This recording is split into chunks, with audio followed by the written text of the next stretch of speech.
Christ was born.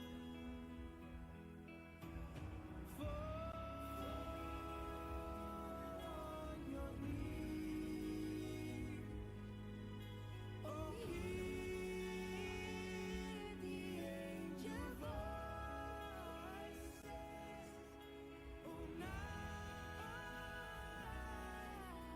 oh, night when Christ was born.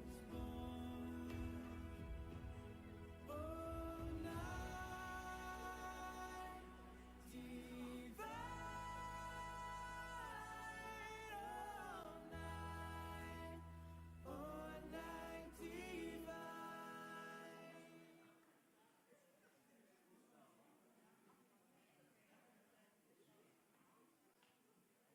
Silent night, holy night, all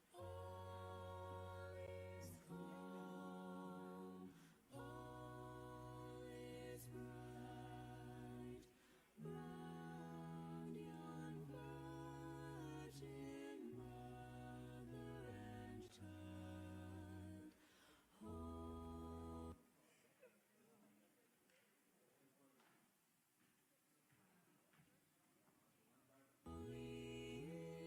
Infant so tender and mild, sleep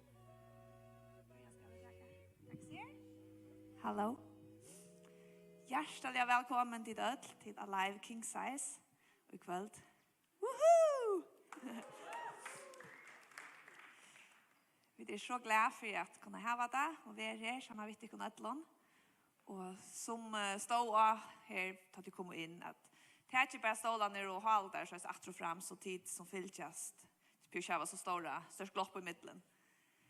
Vi får godt kveld til kveld, vi får at tilbe og herre og frelsere, vi får høre vittnesbordere, og Sol Sanger og Erne Zakariasen for å tale til dere om evne en nødtbyrjan.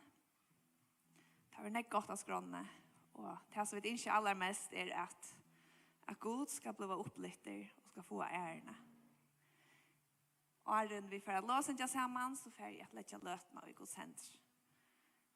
Å Jesus, vi takker deg for to erst. Takker deg for jolene som vi tar nåde. Takk Jesus at du kom som et lydebaden og hentet hjem og gjør det dere kong. Takk for liv i her. Takk for Jesus at det alltid en vågen. Og lukka mye hver vi kommer til livet, så det alltid en nødt byrjan for dere. Takk Jesus at vi dyr til bøten og du elsker dere, akkurat som vi der. Velsignet du etter kveldet og en kveld som er kommet inn her i kveld. Og de som lurer av neten. Gå Jesus, takk for at du er tjåken ødelen. Åpne dere gjørst og vær du nær i kveld. I Jesu navn. Amen. Jeg glemte jeg å si velkommen til som lurer. Tjøkken er vi Hvis de sitter hjemme og hittar etter oss ned og hører dere, så er det velkomne at deile litt, så flere kunne sitte det og kunne høre og lusta vi i kveld. Yes. Vi får låse ikke nå, og så får Absalon å komme, og en vinn over til honom. Og så får vi høre en vittnesbord og sang, og så en sang fra Lilian, og så fra Paule, og så kommer Arne at hele til dere. Det har vi så 4 løter, så blir det en pause, en stekker, og så får vi ta en løte at han nå eisen. Vi begynner ved Los Angeles.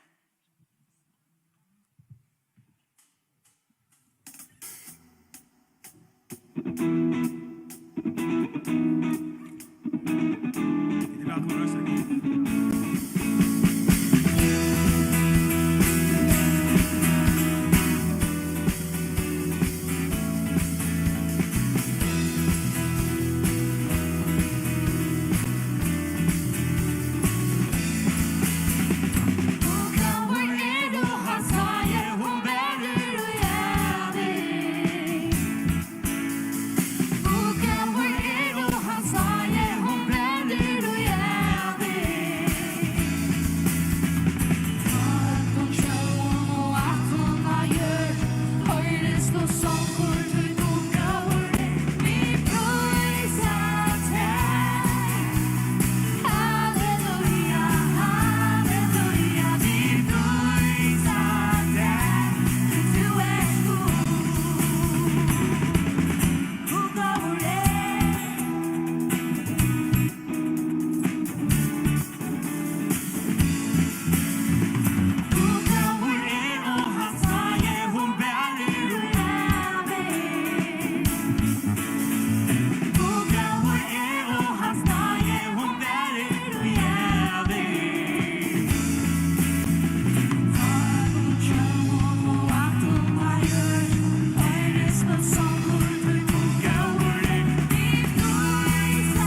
snakker vi et Let Revival Come.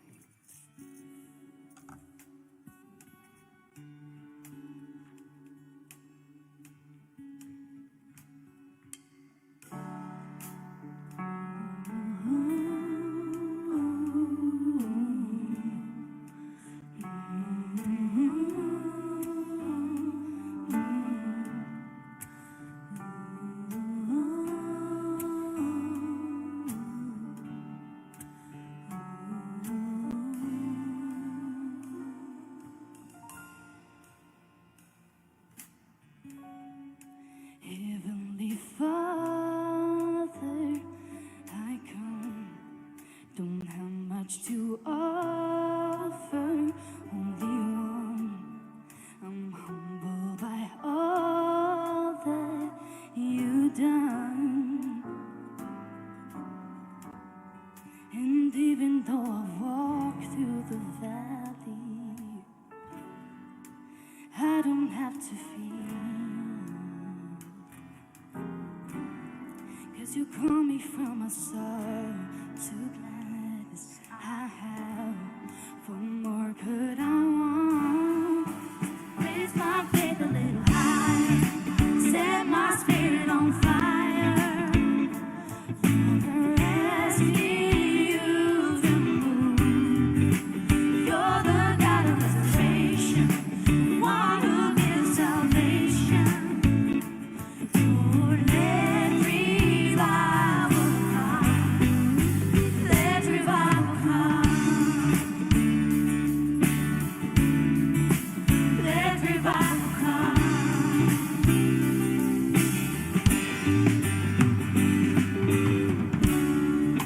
You are the God who calms the sea, the same God who healed me. You are the one who makes me strong. And even though I walk through the valley, I don't have to fear. 'Cause you call me from a sorrow to gladness I have. What more could I want? Raise my faith a little higher, set my spirit on fire. Asking you to move. 'Cause you're the God of restoration, one who gives salvation. Lord, let revival come. So I raise my hand a little higher, set my spirit on fire. Lord, asking you to move. You're the God of restoration, one who gives salvation. Lord, let revival come. Let revival come. Revive me with the joy that you bring, joy that you bring. Revive me with the joy that you bring, joy that you bring. Revive me with the joy that you bring, joy that you bring. Revive me with the joy that you bring, joy that you bring. Revive me with the joy that you bring, joy that you bring. Revive me with the joy that you bring, joy that you bring. Revive me with the joy that you bring, joy that you bring. Revive me with the joy that you bring, joy that you bring. You get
that you bring, joy that you bring.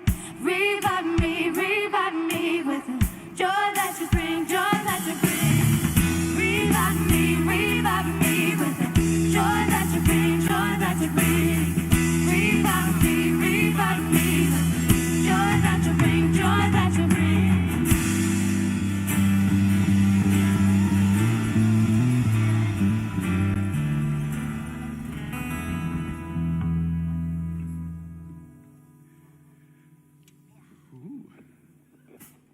Snackar vi Leivan lampe.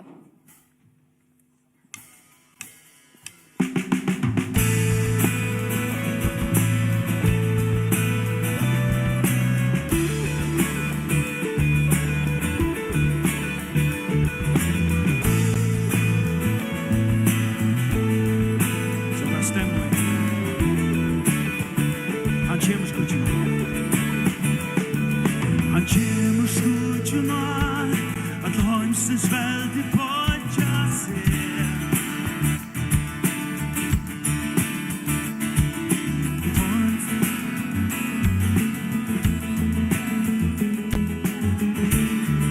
Til hver kan stekka valskuten. Vår god han leivan, leivan juda, som brølar vi megen, og sikrar vi valde, det skulle jag ta herra. Vår god och gav, och lyda leslam, till all hans sin, all liv och vann. Det var just fyr, leven ner och laven om. Det var just fyr,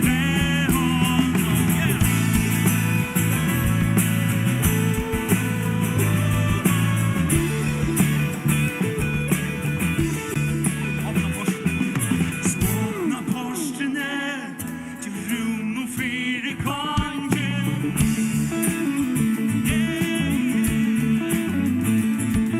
Til god som frelsa vil, her at gjera bonden fri, og hver kan steka valskuten. Vår god han leivan, leivan juda, som brølar vi megen, og sikrar vi valde, og det skulle jag ta herra. Vår god och gav, att lyda lestam, för all hans sin, han liv och vann. Och det var just fyra leven ner och laven om, och det var just fyra honom.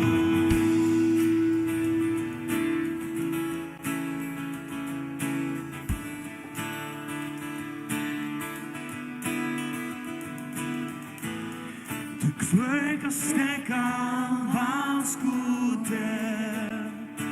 Kvöka steka valskuten. Kvöka steka valskuten.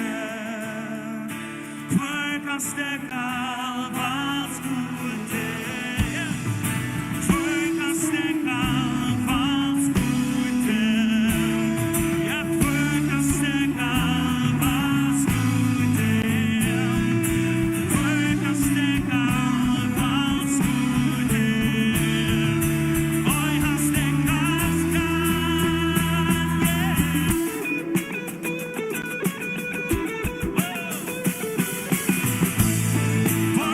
yeah.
Tusen takk for det. Här var inte en text till väldigt utan nästa sanjen men så slapp vi att njóta bara med goda låtsansbölken. Vi sitter stått till sanjen till värre Kingsize också här. Men så gott att låsen jag samma vittikon. Till flera kommen så jag vill börja va. Hjärtligt välkommen ikväll. Och stående standa vi inte glopp i mitten till det välkommen att bara hålla där i till tycker vi folk. Så tid som fylltjast tid sida bara tatt det är så farligt. Nu får vi det att höra Absalon som vi tycker en vimman vi och 18 av så för Paula kom upp och synja för. Vad ska vi vidare kvart? Vad ska vi vidare kvart? Hade det kan det vara, det syns inte någonstans. Hade det kan det vara en stor stadion, fotbollsstadion eller så. Ja, kvar fall så att det är bra. Akkurat det kan vara, ja. Att det senare kan det stanna här och liksom röjna för vi tillhängarna där liksom klappar där. De som framför att spela fotboll till framför det spelar faktiskt näck bättre där man klappar till. Så då får jag prova efter det. Så jag kan inte gå ut där. Och så gör jag med en orderklapp. Och så skulle jag göra resten av kvällen. Nu kommer Absalon Årgär. Yay! Satan! Och ta dit höra näka resten av kvällen. Så skulle det göra det samma. Inte bara så utan också bara så. Det ska vara ett ordentligt sort. Yes. Det är så fantastiskt att delta så jag det ner ikväll. Nu har vi glätt och till att få hus nu i 20 år. Och nu finns det och så kommer corona och spolerar allt. Då är det så fantastiskt att kunna vara så jag det ner ikväll. Och så var det bilen bara komma här ikväll och inte att tala och se något allvarligt. Men här har en liten framförsel. Vi har tidigare en vimman som har vid till det. Så på jag lyssnar.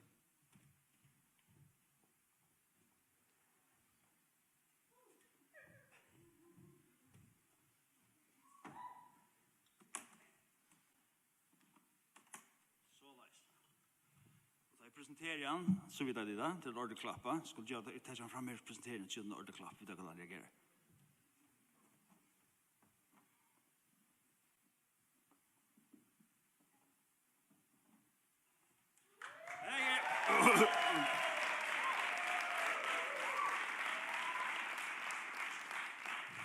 Så nu kommer. Nu kom det så skulle vi være i kveld. Skulle være her i kveld. Jag kan det här. Så stod ikke det stod blad någon. Jo, så att det. Det stod akkurat om Burger Kingsize. Hva sier du? Burger Kingsize. Burger Kingsize, ikke Burger Kingsize. Det stod det. Nei, det stod det ikke. Det stod Alive Kingsize. Vad är det? Det er så det er, alle unge folk som her. Det är så jonkan det. Det er så reelle mister tjokken og suttja. Är det här? Ja, er det her? Ja, det har jag lärt. Ja. Og skulle du komme inn i forhold Burger King? Jag kan inte svälta i Atlanta. Så. Ja, men nei, det var ikke det. Inte? Nei. Nu er bare kommet her. Vi gleder oss til nu skal vi være sammen til et ungdomsmøte her. Här? Ja. Ungdomsmøte som heter Alive Kingsize. Det gör allvarligt. Ja, det er deilig det da. Men du ikke presenteret over deg, Ja. Jag heter Cornelius. Ja, Cornelius. Så Cornelius, har du hilde jól? Ja. Du glemte å fortelle hva du er fra. Det så en liten dikt som heter Länkaskala. Vet dere at hva blenkaskal er? Nei. Det er ikke noen vinker, men det er ikke nesten noen at hva helt. Nei. Blenkaskala, hvis det stender i Lorvik, og hykket først i kalsadna. Ja, nemlig, det är inte här. Ja, det var inte här. Så ser man en byggt här. Men du, jag tror inte jag bor här. Jo, här är det. Och bara du? Nå, och en annan och lösen. Ja, väl. Och en gammal väckror. Så typisk här. Ja. Och till de all samman. Ja. Tidröj. Ja. Väcker det nice, ne? Ja, han säger Västaplas. Ja, så. Och jag lagar över. Nassar och jag lagar. Ja. Och pappa din? Nej, han är inte. Var är han? Han är i Klaxvik. Och ja, vad är han Klaxvik? Han är så gammal och han hade lite gamla, vad kallar han det? Bliva... Ja, det här är förkölader. Nej, inte förkullare, förkolkaver. Ja. Ja, han är lite gammal förkolkader. Ja, vad gör han så? Jag sitter där efter sån. Gör han det? Ja. Åh, det var chill. Kunde jag så komma här och där? Det var ordentligt kjeiligt. Du vil vite han? Ja, det er det kjenner det. Ja. Hva sier han? Nå, jeg tar ned her, og så tar jeg inn i stålen til honom. Ja. Så tar jeg inn og så sier, gå han dagen på alt. Og ja. Og hva sier han? Han sier, Ikke godt av for kolka. Noi, hva skal han elsker å gjøre? Hva skal han gjøre? Han elsker å sitte og hitje inn i vaskemaskinen. I vaskemaskinen? Ja, det er klærne køyrer rundt. Ja, det er. Ja, han helder han i grusjonvart. Ok. Så. Det er så det seg, og så sletter han lojer der, da så ser jeg køyre, sendte thukene fra ta køyre han. Ja, han er det gærne. Ja, vel. Ja. Nå kan Elias, annars er det kommet til havnene av Vidja. Ja, nei, det er en annen som du sendte. Ja, jeg visste det. Ja, nå er jeg tillykker han ikke. Nei, til det, ikke? Ja, du kan fortelle oss noen unge fakten om det. Jo, kan sitte om Nei, jeg tror ikke. Jo, kan sitte om noen. Nei, jeg tror ikke. Sitte om du hva det skal. Nei, jeg tror ikke. Vil jeg ikke høre hva han er kommet til å gjøre i havnene? Det vil jeg gjerne. Ja, en annen sier til at nå er hun så gå 0. At hun hølte til at jeg skal sære finne han og gå og si til det. Nei, si til det nå.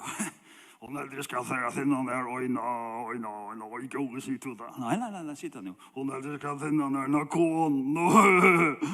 Ja, och så gånger till. Nej, till gånger onkan det. Nej, det onkan som kan hjälpa dig vid att finna det. Nej.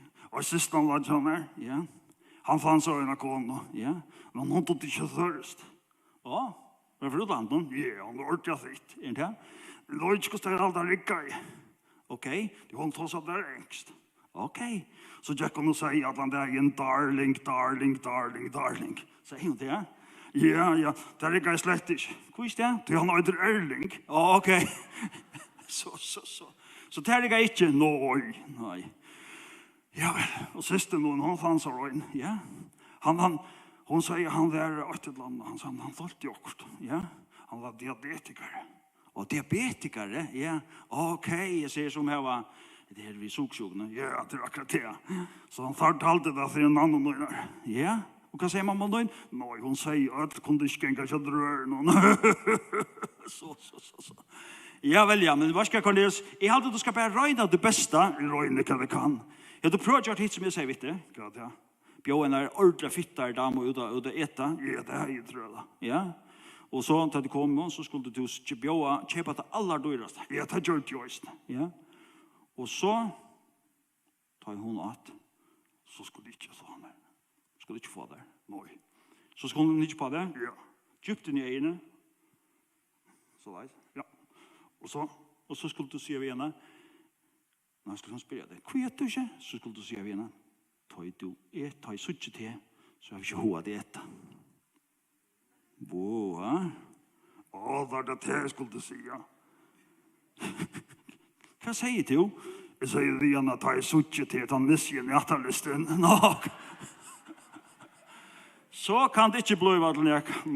Nei. Så hva skal vi må bare røyne atter, Cornelius? Ja, vi kjører det til. Ja. Nå kleder Jolet sånn. Men Jolen er Leo. Jolen er Leo. Hva sier han så? Godt nødtjør. Godt nødtjør, og takk til at så skjønte. Ja, finnes det.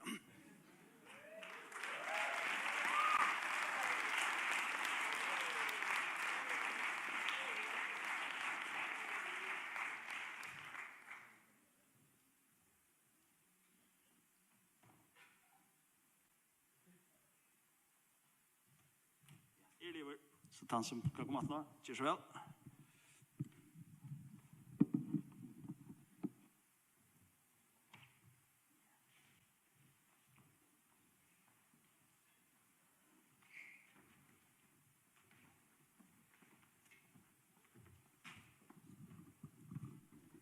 Hej.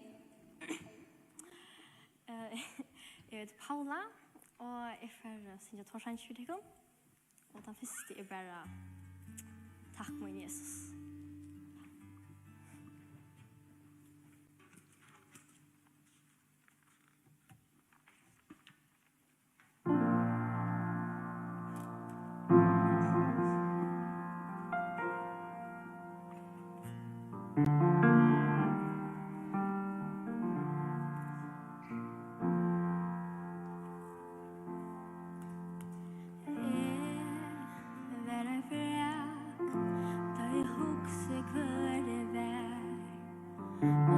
tjön utan lön mot det glädjan lo i mitt bär sint och hon kyllte du tjäkven vär och stor men hinom vägen hvor jag skärde du fyllde kväre för brygg tomar bygde vi syntar innar skär Tuina dår da freie mer dår du hjärsta bär Tan skål som var moj Akross en eldet hu Och ju breit salmon förröj Fick nudja vön och tro Tack moin Jesus fyrir dyra blå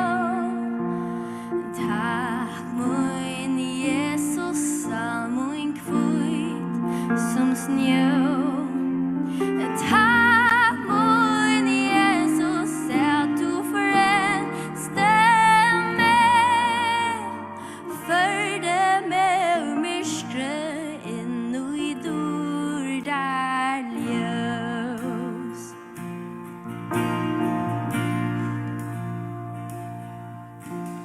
Du töks med plats ta vi synda gröv till la Här du ströje fyra med Trian devan deja Dejen är utan brott Och loj vi avit der Och nort och ombrätt loj Lam som splåmar bär Tack moin Jesus fyra dyra blå Tack moin Jesus all moin kvitt som snjö Tack moin Jesus att du för en stämme för det med myskre in i dörrar ljus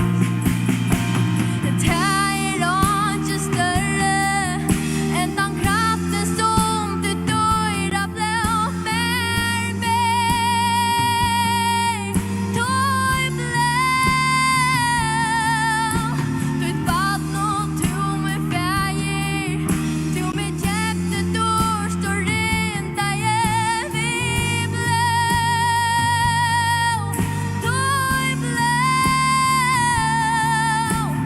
Det är inte större än den kraften som du dörrar blå med mig Tog blå Du ett vatten och tog med färger Tog med jätte dörr står inte jag vid blå Tog blå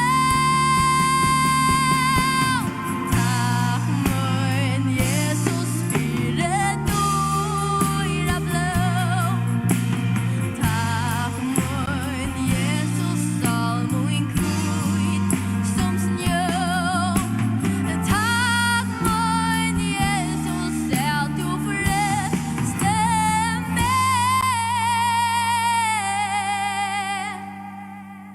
för det med myskre in i dörrar ljus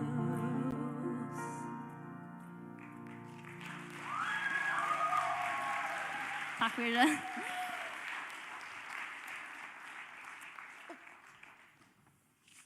Och nästa sång är Oh Holy Night, en enskrön om jul. Och Pava var som en Christian för spela. Under.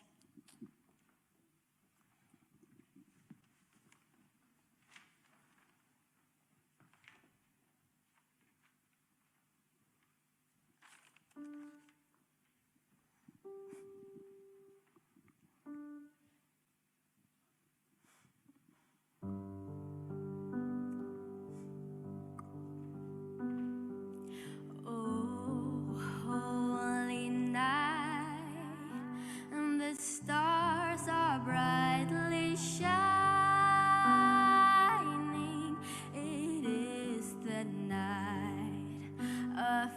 dear Savior's birth. Long lay the world in sin and error pining till he appears and the soul felt its worth. A thrill of hope, the very world rejoices, for yonder breaks a new and glorious morn. Fall on your knees, oh, hear the angel voices, oh, night divine, oh, night when Christ was born. Oh, night, oh, holy,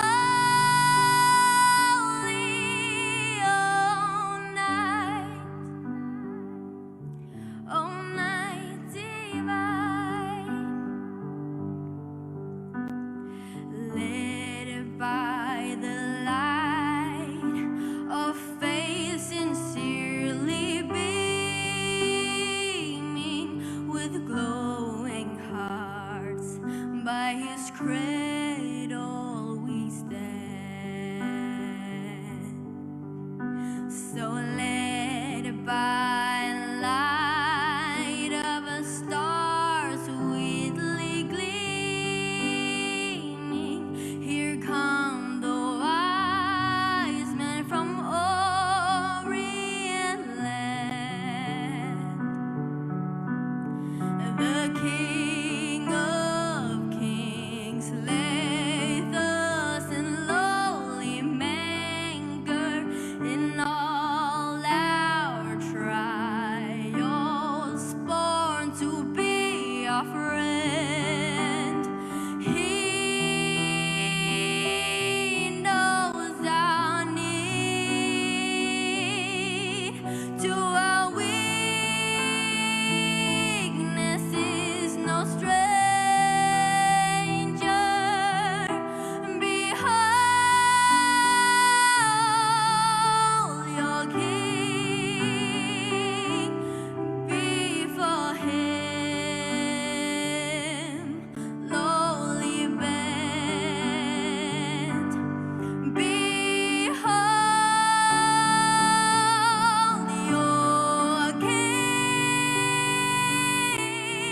before him lowly bent. Truly he taught us to love one another. His law is love, and his gospel is peace. Chain shall he break, for the slave is our brother, and in his name all oppression shall cease. Sweet hymns of joy in grateful chorus raise we, let all within us praise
Takk for det.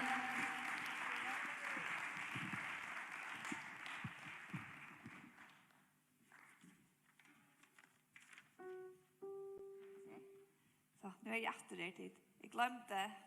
Tusen tack för er, Paula. Så vackert. Jag glömde att säga att det viktigaste att vi tar ett bönarum här efter. Här som tid är välkommen att färra in. Här är stolar och man kan sitta här i fria och är där hvis man har biofyra och så har det ett bönarträ som är uppe, jag vet inte någon, och ska man skriva bönar under alla läppar och köra ett av ett träje. Ett land är en liten kassa som är där. Så får det bia för dikon. Det är välkomna att bruka det här bönarrummet. Och för att be att kunna göra ett och Arjen Liljan kommer att ha vittnesbord för Jokon och en sang till att vi sitter av telefoner vi tar fram för innan Facebook och så innan unga lutna och dela det lunch som där vi sett ut livestreama så är det att fler kunde sucha det. Det har vi gjort det gott. Så för att säga att det är så väl Liljan.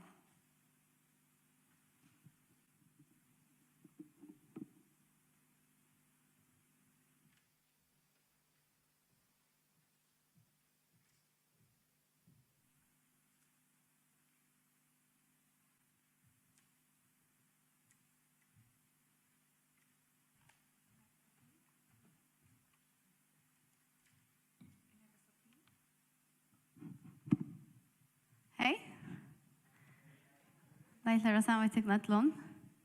Så er det rørt av å høre så her unge kvinner synge. Det er fantastiske gaver de da finnes. Og synge for herren, det er det beste som er til. Ja, Gunnar spurte meg om jeg kunne dele en vittnesbord og en sang. Sanger som er ferdig å synge er en vittnesbord. Det er min vittnesbord. Så jeg husker at jeg tar lysen ut fra sangen, så jeg at jeg kunne ha en kontekst der de tar sangen. Jeg stiller meg. Ja, sangeren ber vi løyve ut i heimen og takk det så spennende. Alt var så nytt. Det började ju väl, men utan att det varnades tog det mig långre och långre bort från det. Jag har alltid, för att jag minst haft en sån långslätt i Jesus. Jag har alltid, jag alltid älskat han. Men ta jag så blev en 14 år så var det också naturligt. Vi kunde säga att nu vi konfirmerar här, så nu det var så just ta. Jag vet inte hur det är nu, men så tar för man begynnelse på innom och teleorlas nettot, men så är svärda. Så självt om jag älskar vid för och jag möter vi omkring vikonon. Så var jag en sån som bara fyllde vi. Så jag får bara veta men självt om med långsamt alltid vi är att vara möte och vara. Så jag får vi och det var ordentligt spännande i början. Stort lite och spännande. Men det mest är bara som man får mer och mer att ut att den glädjen som jag finner från Gode, den nerven som omringar mig, att jag får späkla väck. Och jag minns att flera skötte med det var ganska inte det som känt mig så att ofta du är alltid så glad. Jag är alltid så glad. Jag följde att det var en gåva från Gode att jag var så fyllt vid glädje. Och det måste ju ropa bara av glädje. Det var så glad innan mig. Alltså det minns jag från att jag var baden. Tack så mycket glädje. Och den glädjen får bara långt väck. Och jag stod snägg vid 8 och angest och tvångstankar och allt möjligt. Och det blev bara värre och värre.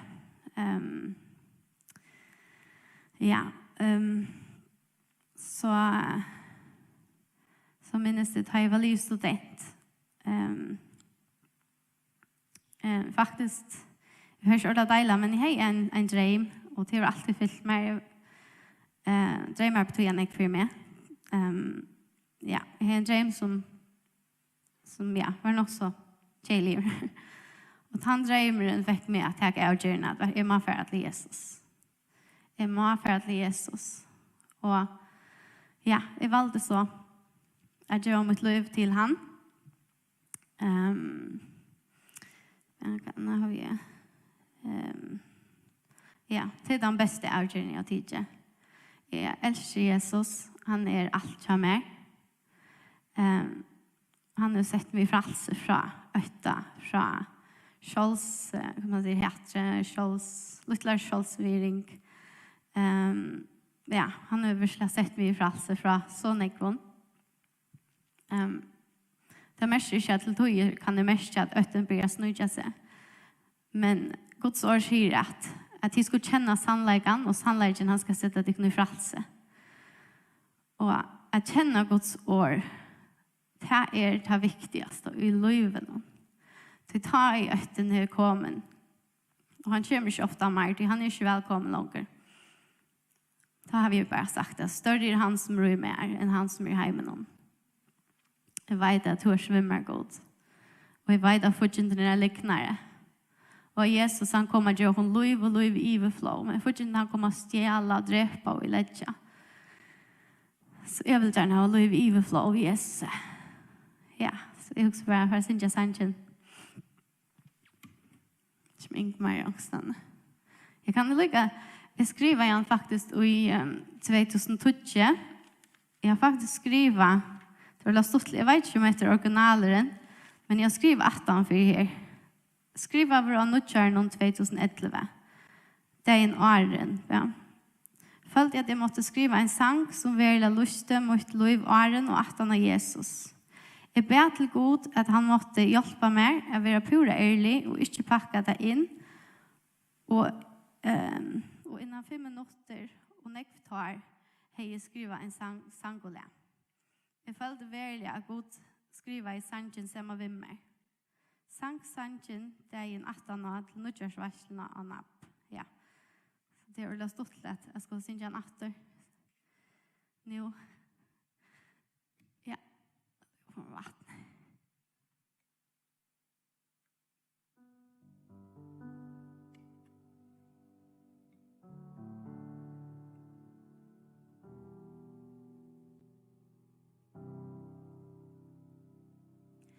Løyve ut i heimen nå. Det tøkte så spennende. Alt var så nøyt. Det byrja ju vel. Men utan at det varna just. Tog det med långur. Og långur borster fra der. Det tog mina glädje. Det tog mina våg. Det tog hoen till att leva. Det tog allt från mig. Som en gång jag grät och bär till ton Jesus. Och som jag saknar jag en vin som te.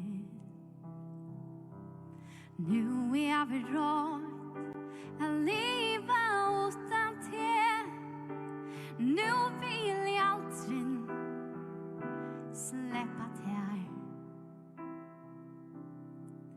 Nu är väg vad det är att leva utan te. Det ger att det vill aldrig. Det ger att det vill aldrig släppa te.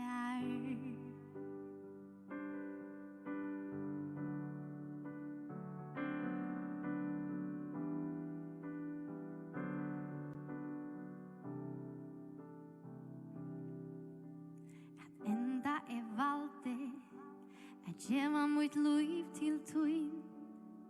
Jag tar det bästa som är här vid görs. Till nu du är här skall jag aldrig vara ena mig. Aldrig öktast. Du först aldrig från mig. Nu är jag beredd att leva utan te. Nu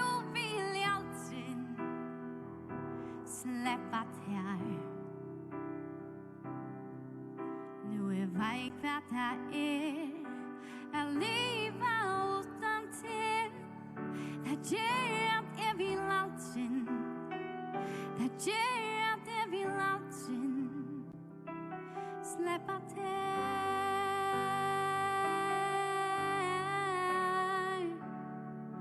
Nej, jag vill aldrig,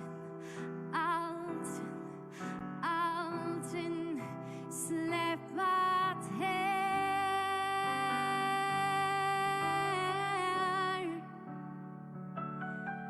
Jesus.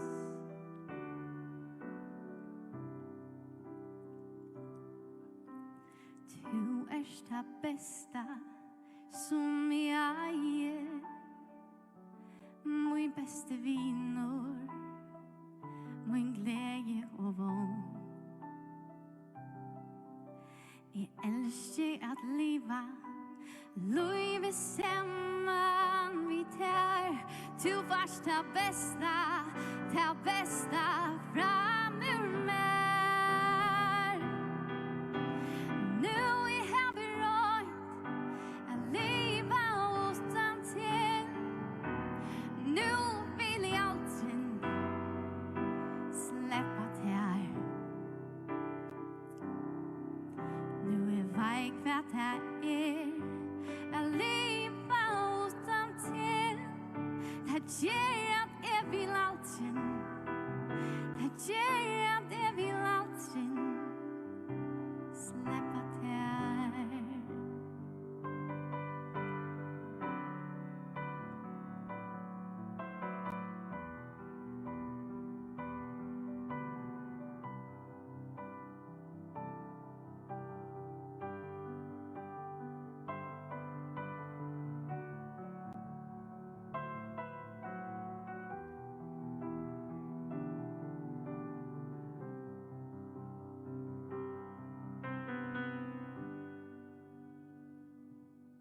Tack för det.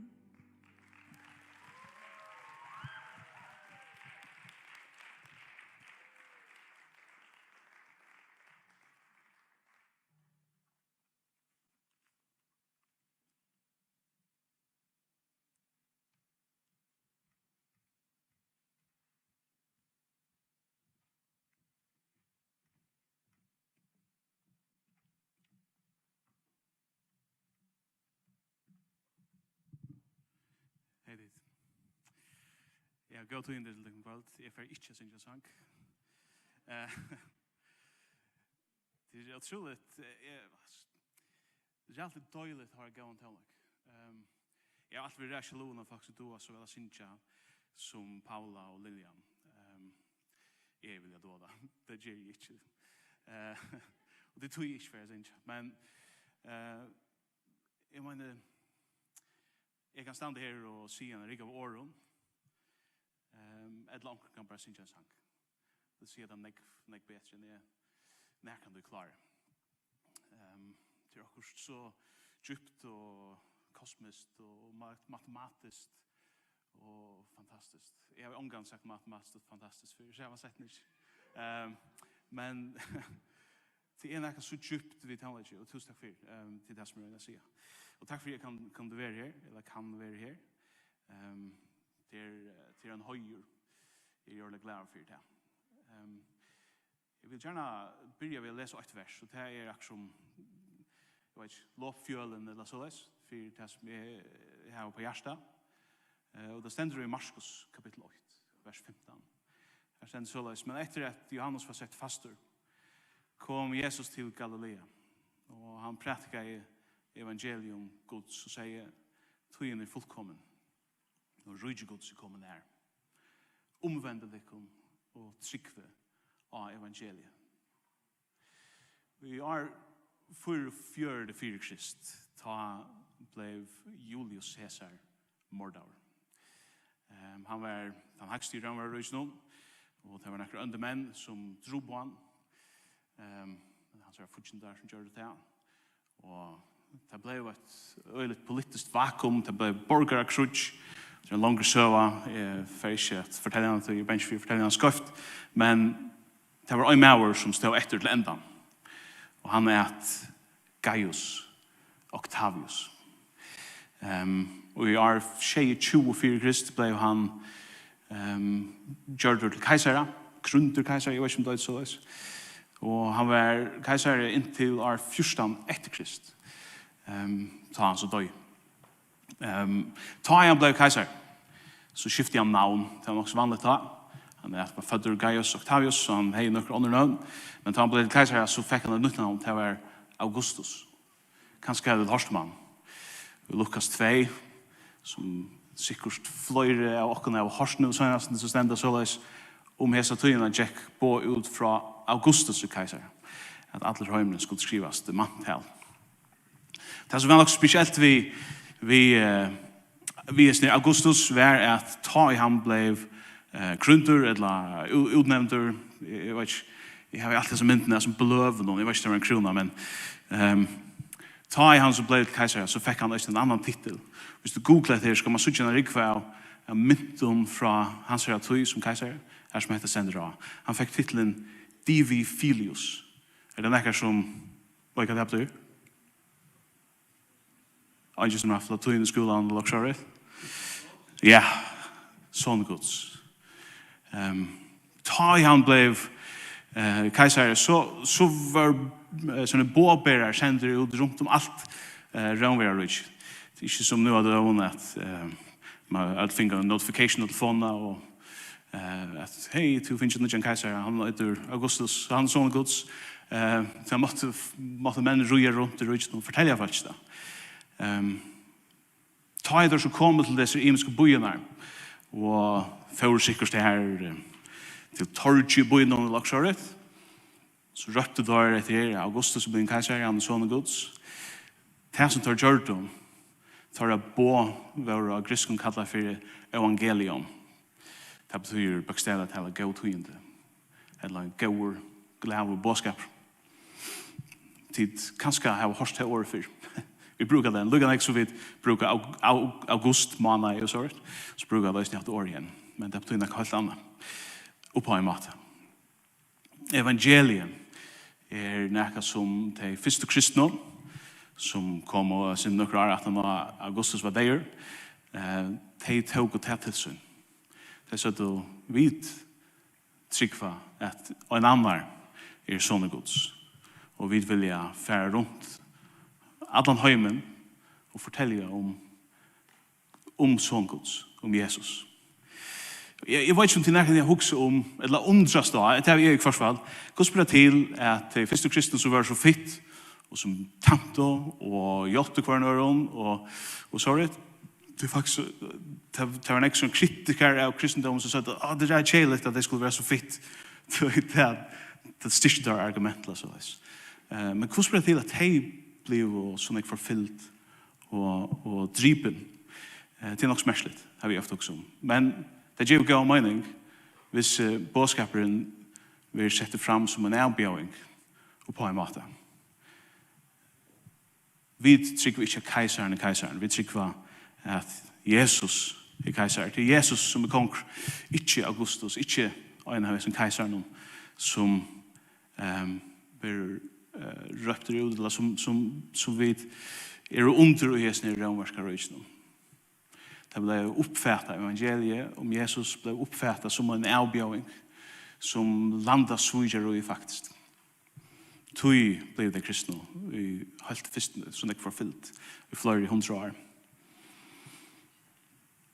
Det som Jesus gjør det da han begynte i sin tjenest, som vi akkurat løser om her, var at han taler han prætika i evangelium Guds. Hva er den gode bådskap for god hevet lakkere? Det er hesen at tøyen er fullkommen og rydde Guds er kommet her. Ta og Jesus sier det, hva mener han vi? Ta vi ta som rydde Guds, hvis vi takker det først. Rydde Guds, jeg vet ikke, jeg arbeider i en arbeidsplass, og vi har andakt for en morgen, kanskje til skolen stig enka. Jeg har sånn kjensle at det bare er bygd, man gjør det langer, det blir så høy her i havnene. Jeg vet ikke, men kanskje jeg hadde morgensang morgen, her det BFA var.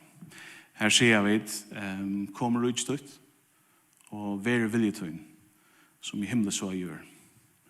Ta vi ta som rydde Guds, så ta sa vi om at vi vilja, og ta vi bia kommer rydde tøy, vi vilja tøy, så sier vi at vi vilja trakke inn i rydde Guds. Vi vilja at Gud skal være konger her. Jeg vil være en undersåtte til Gud. Jeg vil han skal bestemme over mer. Og han skal bestemme over okken. Hetta steg her, vi tar mån som Jesus sjål sier, vi tar mån som vi samlast i hans navne, så han her. Han her som akkurat frelsere og som akkurat konger. Vi tar mån som hetta rydgjegods. Og i en ordentlig viktig forstand. Men rydgjegods er snett. Rydgjegods er løy i fyrbryt. Augustus, han var kjent for å være en øyelig herre kejsare. Han visste ikke nøye. Hvis jeg anker sett seg opp med mødren, så drev han det. Hvis han kunne. Og det er det sånn øyelig vel. Og hvis han lei på et land, så var alt jævna vi gjørna hvis folk ikke var vi på det som han sier. Jesus var ikke, og er ikke, en sånn konger. Hvis Augustus drep sine fudgen der, så lette Jesus sine fudgen der drepa seg. Hva er det for en konger? Det er ikke rikka særlig vel, hvis man skulle være konger på tamatan. Tog er det noe helt annet, et helt annet slag av rydtje enn vi er bånd vi. Ta Jesus sier togene komen, rydtje godsen der. Da han sier togene komen, så sier bare han til gamle testament. Vi tar oss om romverger og sånt, nå tar vi om gamle testament. Hvis det har fyllt det vel vi i sundagsskolen, kanskje omkring det, så kjenner det nærkere av søvn som Jesus sier på til.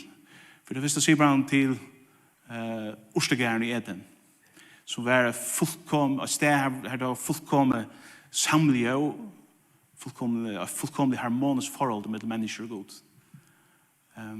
Inntil det ikke langt var det. Inntil menneskene gjør det opprøst. Og det var blekket ut ur Orstegæren. Jesus sier bare østen til lovene fra Moses, som fortalte faktisk noe Guds vilja. Og det sa at vi alle fylgjes lån inntil det, så ikke gjør det langt. Og det gjør det opprøster med det god. Stegga og vi har fylgjes hans lån. Og Jesus sier bare til kongarich til David med landet. Det gå og kongene som var oppe i jøkken Gamle testament.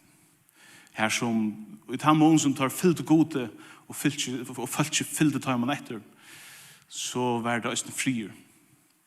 Og et harmonisk forhold med mennesker og god. Og det var det egentlig det ikke var det langt.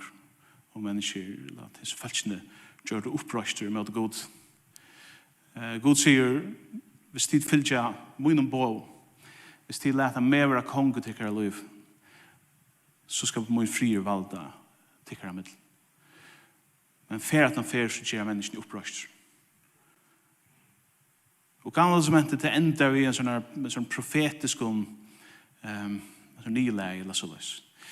En sånn stedfesting fra profeten som sier at akkurat øyneste vevn er at God selv griper inn vi synen Messias. Vi da prøve, det kikser hver det neste fer. Vi klarer ikke bjerge oss selv. Og det er bare God som kan bjerge oss vi synen utvalgte Messias. Ta så Jesus kommer og han styr fram og sier det som han sier. Togene kom, rydggodsen er. Så sier han, jeg Messias. Og nå rydggods kom. Kongrens god lov er, den eneste bjergingen som vi har, til det. Men som sagt så er det en løgn konger. Hva er det for rydg? Jesus sier at vi skulle vende hin vengan til. Det er det jeg har ringt hosgått, hvis man vil slippe å bestemme. Vi skulle fyrtje og bya for dem som er akkurat futsin der. De som innskja akkurat alt er ringast da, de som fører til ut i praksis, gjør en ting med dere. Vi skulle bya fyrtje og bya fyrtje og vi skulle sette avmalen ikke øren fram om akkurat avmalen. Vi skulle sette oss selv lagt og sette underhøgt. Det stender at Jesus sier at det første de skulle være sørst. Det er sørst, de skulle være først. Og han visste det før at han før, og i fossi han var i jo fire tømmen høve og tømmen lav. De høve og de var som forviden, men de domte han bare minne i minne. De mennene som hadde valgt da Jesus levde, de ble bare mer og mer provokerere av det som han gjort. Hvordan han sier at til og synderne, utskottene, de som og har ekstremt lockstatus til de som har fengt bådskap. Men en tid som högstatus, som at det her også i beie, lukket som politisk, men også religiøst. Det er skriftlært og så videre som det stender. Tid har totalt miskilt det. Og det ble så gale at det gjør det enda om. Og så levde Jesus i fullkomnar tjenest. Alt sitt liv. Alt det som han gjør det han fire i ånder. Han gjør det omgant i nækka så at vi hevja seg sjølvan opp av egoistisk av. Han offra sitt liv. Han gav og han gav og han gav. Så nekva seg sjølv at han enda gav sitt egna liv. Og det eldste bråtet i høver og i Nya Testamentet. Det som kommer åren evangeliene var skriva, enn ta åren Paulus at skriva i. Det leser vi i Filippi brev 2. Det er ofte kallet for Kristus-solmeren. Filippi brev 2:6, vi skulle lese det. Det er kjent så løs. Ta i han, altså Jesus, vær ånds og god, råkner han til ikke for ran av være jaunlig til gods. Nei, altså selv om sier han undantøy, og gjør det seg ånds og tjenere, og være mennesken lykker. Da han var stigen fram som menneske, sett han seg selv han lagt. Så han var løyen til deian, ja, kross deian. Tøy hever god, og eisen sett han ekvelig høyt, og giv han navnet som iver ødel navnet er. Fire, at i navnet Jesus hverst knæ skal bodja seg, tarra som i himmelig er, tarra som av gjøren er, og tarra som under gjøren er. Og hver tunga skal gjøtta at Jesus Kristus er Herre, gode feir til dård. Da Jesus gav alt, så fikk han høysen i alt. Da han gav seg iver i deian, da vann han liv.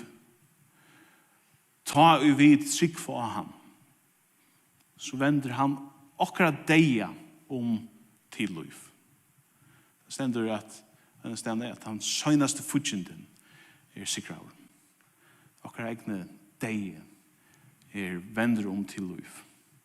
Og alt det samme vil akkurat liv nå, og er ombrøyt.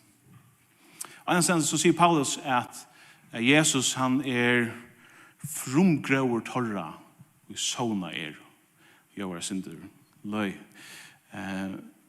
Men en frumgrøver til det første av grøyene som kommer stokser etter en sånn agrikulturell mynd, også at det var en bønte, og de har plantet et eller annet kotten eller epler, I don't know. Det første som kommer fram, det frumgrøver. Og ut fra frumgrøvene så kan du peile av hver for hest du får til av. Om det har vært godt eller ringt og så gjør. Paulus sier at Jesus er frumgrøveren av ødeltøymen som er deg. Guds rydde, det ikke her og i sånne fullkomne rydde. Det vil si at Guds rydde her, men ikke til fullnær. Det her og synder. Det ikke Gud som, på en måte kan man si at det ikke Gud som bestemmer Jesu verden. På en måte bestemmer han, men på en måte bestemmer han ikke. Hvis du ivast til tøy, så kan du hitje rundt om det, da du kan hitje nøyt. Hvor det som bestemmer Jesu verden? Heter ikke Guds rydde. Men, det som Paulus sier vi har i orange ned, eller hoskotten Jesus, han liksom forsmakren. Han det første som blomstrar fram av tøy som skal komme. Og Jesus det liksom som at Guds rydde i framtøyene røkker inn i nøytøyene og djev seg til kjenner. Og flere ærestane så brukar Paulus samme året frumgrauer a sipa til kristen folk. Han sier da om avvis syskjen som han hever, altså i trunne, så de og frumgrauren, et langt samkomma, de frumgrauren. De vil si at de som fylltja Jesus, og i hese ønto verden, jo på en luknande måte som han var, ta han røys opp fra dem deg, ta han gikk rundt og grødde og hjelpte og elsket og offret sjålen. De som fyllde honom røysen en forsmakker. Lukket som et ekko fra en vær som for å komme. Tøy at de som fyllde Jesus til de som bia kommer ut ut. Vær vilje tøy og i månene løyve. Lukket som i himmelen, lukket som i fremtiden, lukket som en affær. Lät oss være bort nu, bort her. Og tøy sier Jesus, tøyen fullkommen, røygegods kommet nær. Kvært så sier han omvendet tikkum og tryggve av evangeliet. Ta jeg kunne kontakta meg og be meg komme et tale kveld, så fikk jeg et evne som de langt av Horsten, nå ikke byrjan. Og på en stand jeg forteller deg rett gamla så. Det ganske en bådskap som de har hørt 1000 for fyr. Det kan godt være. Men hetta den øynaste bådskapen som har nærkant ahua og i at tås om. Det heter evangeliet. Hvis vi skulle gjøre nærkra byrjan, så må hun være av hesen grunderland, som evangeliet. Rujikots kommet nær.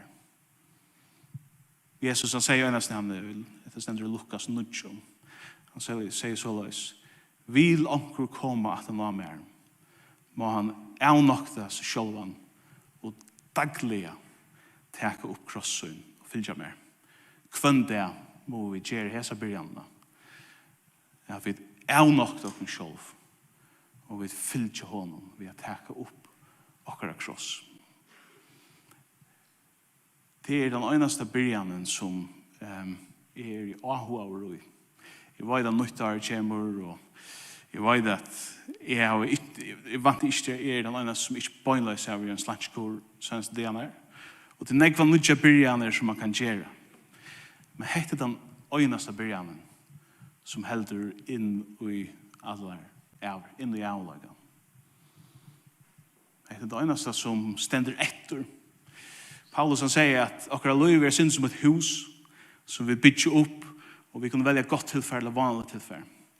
Ta vi så standa framfor gode så det som en eldur fettler av akkurat hus hva for å standa etter. Det er en god ting som vi kunne gjøre.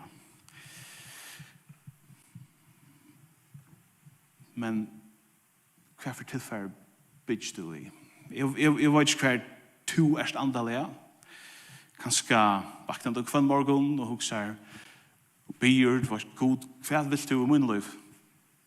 Hele andre løy meg i det. Hvis du er her, så jeg glad. Det er fantastisk godt sted å være. Men det kan være at onker her inne føler at jeg er færende syndra løy.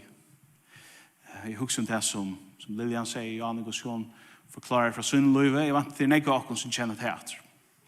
Til du er ung, kanskje er det midt ut i akkurat hva vi skal fære. Skal fylgja god til, eller skal jeg gjøre meg sjølvand til kong om min egna liv. Kanskje føler du på nu at du er bruk for å byrja nødsen. Det kan også være at du slett ikke kjenner Jesus. Du er hørst mann, du heldur han gjør avhåverder. Det er som et gau og maver, kanskje godt hos det fylgja, men du er omgang til tro på han. Og du føler deg kall.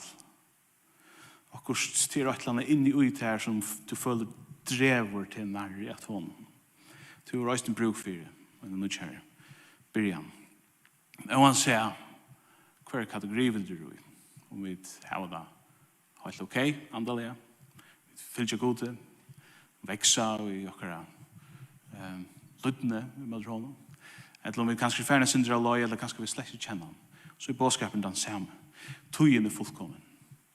Rydg Guds kommer nær. Omvendet ikke og trykve av evangeliet. Spurningen så hva betyr det at trykve av evangeliet? Hva mest det å vende om? At trykve av evangeliet til at trakke inn i Rydg Guds. Det lukka som vi tar om Johanne, at bliva til en frumgrår. At åpna sitt hjärsta, åpna sitt liv for ekkonen som kommer fra det kommande heimen. At bliva til et ekko selv. Til at teka med det gode som sin konge. Til at sige, jeg vil fylja til. Jeg ikke langer han som bestemmer i mine liv. Tu han som bestemmer i mine liv. Så jeg trykve av evangeliet, bådskapen om at hver konger, at god konger, at Jesus konger. Og på den måten halvdige det at trykve det samme som man vender om. Ofta så blir det vi til ting til sunter, og det gjør en avvis av mening. Men på en annen måte gjør det unga mening. Vi kunne ikke trykve at god konger. Vi kunne ikke fylja, utan at vi ikke fylja hon. Hvordan kunne vi si at jeg trykve at Jesus Herre, utan at han blir Herre i okra egna liv? Det er trykve til at venda vi det samme. Det blir slik til at trykve utan at venda vi, utan at venda om. Som sagt, så var det ikke kjørlig hver 2 år, jeg har ikke, som jeg sier, jeg er ikke ting og en gang, jeg er så reallig just det. Jeg vet ikke hver 2 år. 2 varst hver 2 år. Hvordan relaterer du til Gud? Hvordan relaterer du til Jesus? Hvor han fire til? Men jeg vet at lyga mye hver du erst, lyga mye hver du erst, så er det bruk for en nødgjær byrjan. Så det er bruk for at komme til Jesus. Kvann det at taka opp krossen, at det er nok det sjåvan, og fyllt til hånd. Hvis du omgang du er kommet å kjenne Jesus i behøver, så er det bruk for at trykk for venda vi. Hvis du langt kjenner Jesus, men kanskje er færre løy, så er det bruk for at trykk for venda vi. Og hvis du trus av Jesus og fyllt til hånd og kvann det, så er det øysne bruk for at trykk for og venda vi. Og en tanke som hever malt om min hødde søgnaste måneden eller så. Som er og liksom som reflekterer sin i vår advent, i jævl og så gjør. Det er etter. Det som jævlene middelanda sier er at god arbeid. Det er ikke så løs at det var noen folk som tok seg sammen, det var mega høyle, og så gjør det et eller annet ritual, og så sier Gud, hei tid, nå kan jeg hjelpe deg med noen. Det var god sjølver som tog sitt egna initiativ, og tog avgjørende og sier, nå sender jeg min son.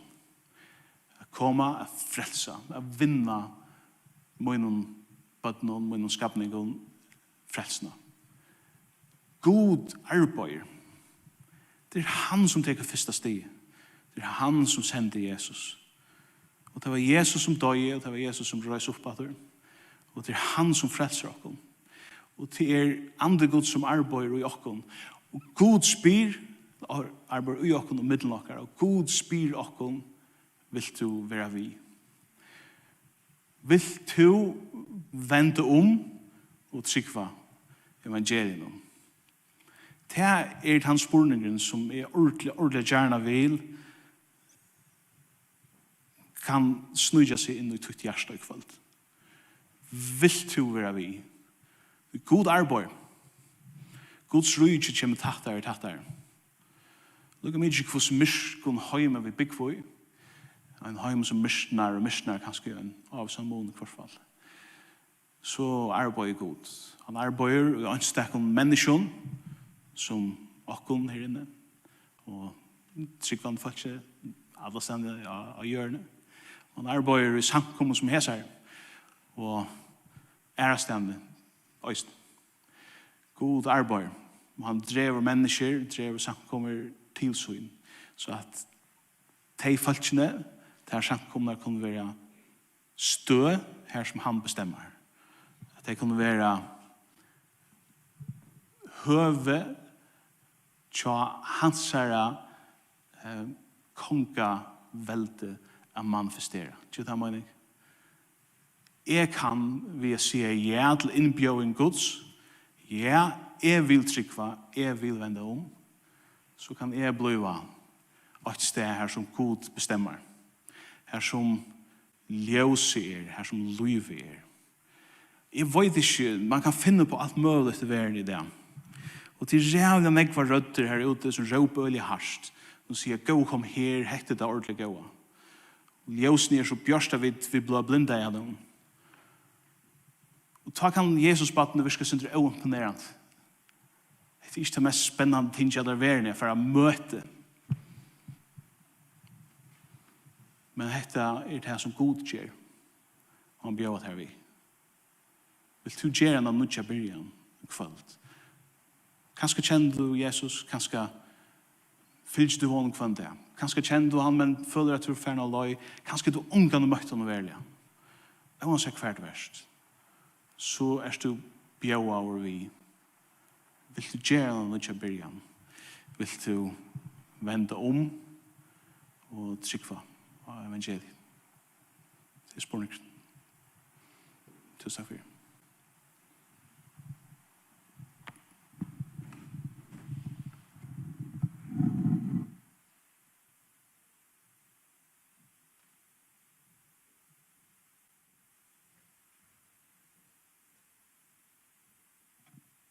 Tusen takk for det, Arne. Så henda løtan kommet til enda. Og Arne har sett dere spørningen. Hvert vil du gjøre ditt liv og vende vi. Bønarommet her atre. Her en boiler, men de fyller for ut i gangen og så en hår inn til bønarommet. Tid velkomna for inn her. Nå får vi ha en stegg. Her drekka munner av våren til kaféøkene og til tikkene som sitter oppe på, så drekka munner 18 her, sånn at slår rom noen. Og det ikke blevet sagt tid oppe på, hvis her et ves oppe på, til færre atlanveien innhanda ved, og så til venstre. Og her nere veser ute i gangene. Så vi får takke for nå, og vi begynner etter om en halvann time, så klokken 12, 5 minutter over. Og da vi begynner vi en Kahoot-spillet. Så hvis de vil på i ta spillet, kom så inn ta i det begynner, så de kunne logge de kunne også, og komme vi i spillene.